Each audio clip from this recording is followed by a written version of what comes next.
Okay, I'm here with Ross Robinson, who has had an incredible production career within the industry, selling literally millions of albums across the likes of Korn, at the Drive-In, Glassjaw, Slipknot, Sepultura, all the way through a complete diverse range of productions, all the way through to The Cure. When it comes to producing metal music compared to other genres of music, what do you feel are the specific challenges with modern metal production as compared to? For me specifically, a great metal album has to be infused with vulnerability. Okay. Where most metal bands want to be tough and hard and try to put up this wall, and to me that's just being a coward.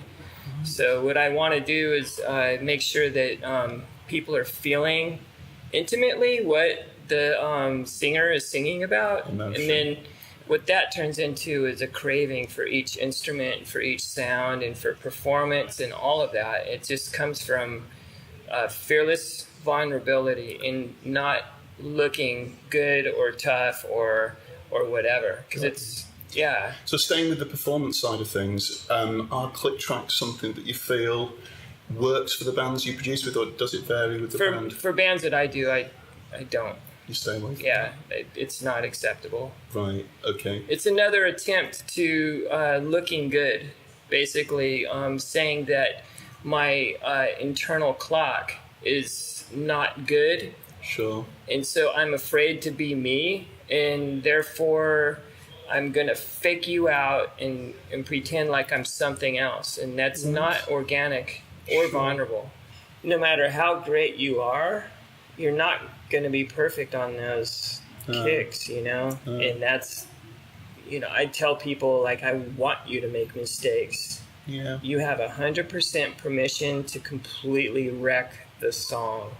And a freedom takes over, and then the brain turns off, and you don't have this ridiculous sense of having to control that moment, and then all of a sudden music happens. When it comes to mic placement, particularly with the faster stuff, it'd be interesting to compare Roots to the debut Slipknot album, because they're both very, very different performance-wise, and they've got obviously very different engineering and mixing techniques. But what's your general approach with Kick?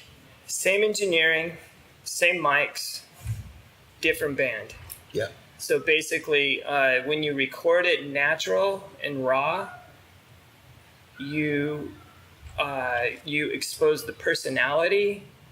So the personality of whoever's playing is going to be the sound. Sure. Not like the production.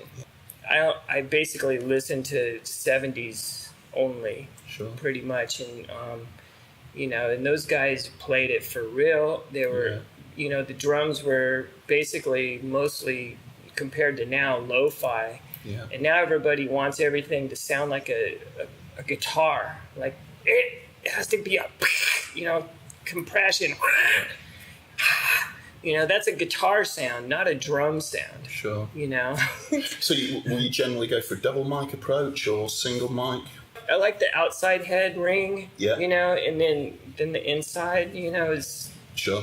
Gives it that punch. It's just simple. And then when it comes to the extended amount of cymbals that a lot of metal drummers use, how do you go about capturing the wide amount of spread to the kit with the metal work? I just like a ride mic and a hi-hat mic and overheads. Spaced pair. Just simple. As we've seen downstairs. Yeah, before. just keep it simple. Simple as possible. Sure. The less miking, the better. The less amount of drums, the better as well. Yeah. And what's your approach with room mics?